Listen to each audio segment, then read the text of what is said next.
In this video, I will show you how to delete your Google My Business profile permanently. To do this, what you want to do is just open up Google and then search for My Business. Now make sure you're signed into the account that is connected to your Google My Business account, and then when you do that, when you scroll down, you will see your Google Business profiles. Now just go to the profile that you want to delete. For example, I'll click on this one and click View Profile, and then here you'll see this. Now what you want to do is click on the three dots right there and then go to your business profile settings. Now here you have four options. What you want to do is click remove business profile, which allows you to mark this business as closed, transfer ownership, or permanently remove this profile.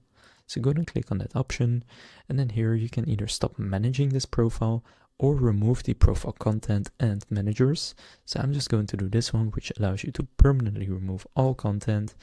So from here, click on continue, so you can see what happens when you do that. And now here, click remove.